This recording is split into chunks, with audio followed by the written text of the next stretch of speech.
Hi guys, and welcome to the first of a new series of videos called Classic or Crap, where I take a look at an old game randomly selected with the help of my computer and try and discern whether it's a classic or crap.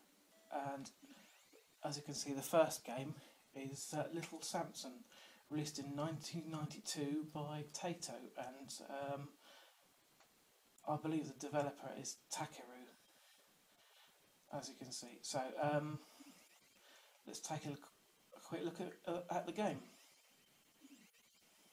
Let's go for easy mode. I'm not using my headset on my computer to dub this this time because I haven't been able to get it to work very well, so I'm speaking directly into the iPhone. Hopefully you'll be able to hear me. We'll see how it goes.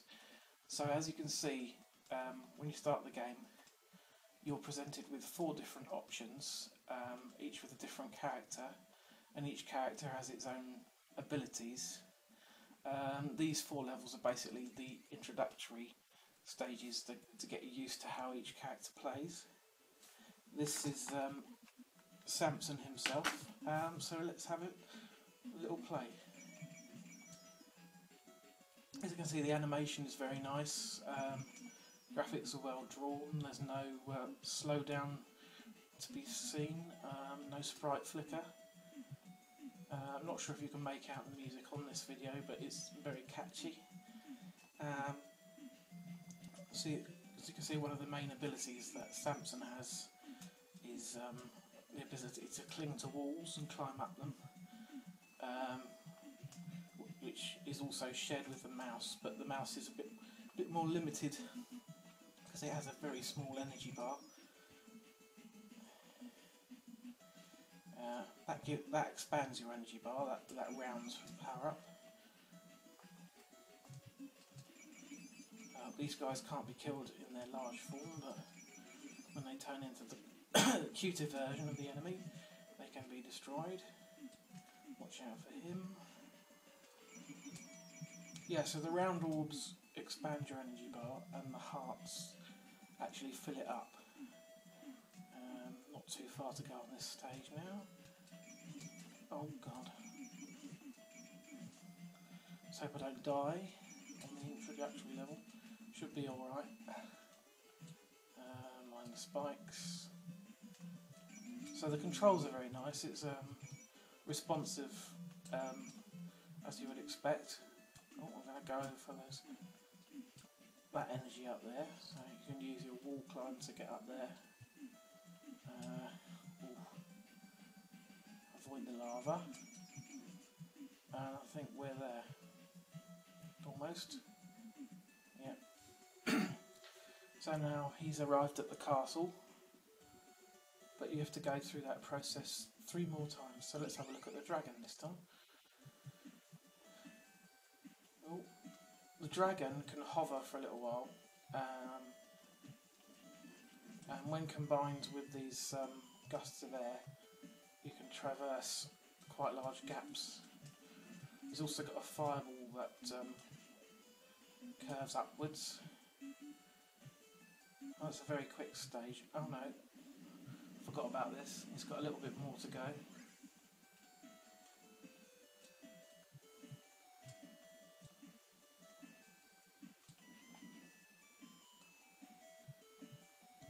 Yeah, so I never owned an NES back in the day, so most of the games on the system, bar the obvious ones, are completely new to me, to be honest. There's a heart. So I've got loads of hidden gems to uncover, such as this one. I would definitely class it as a classic if you haven't guessed by now. So we should have time to show you all 4 of these stages. Hopefully. This is the Golem, who's slower and heavier as you would expect, but he's got a very powerful punch and he's got the most health of all the enemies. He can't duck though. Ow. So you really rely on him for brute force, and he's very handy in boss battles. first time I played this game, I didn't actually realise that in the main game you could pause and switch between the 4 characters as much as you want. So I was getting pretty stuck on one of the first boss, but now I can breeze past it because you just switch to this guy really and pound away, and you should defeat him without much trouble. I think this is coming to the end of the Golem stage. Yeah.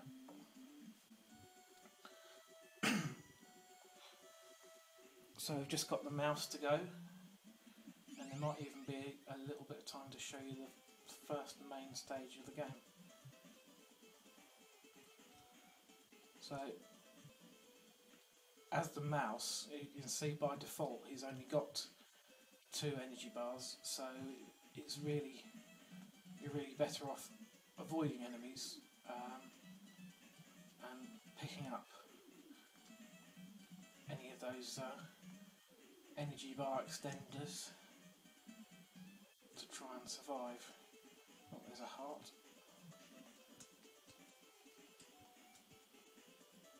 Cling to the ceiling and run as fast as you can to avoid being knocked off there. I'm not going to bother with that potion because we're almost there.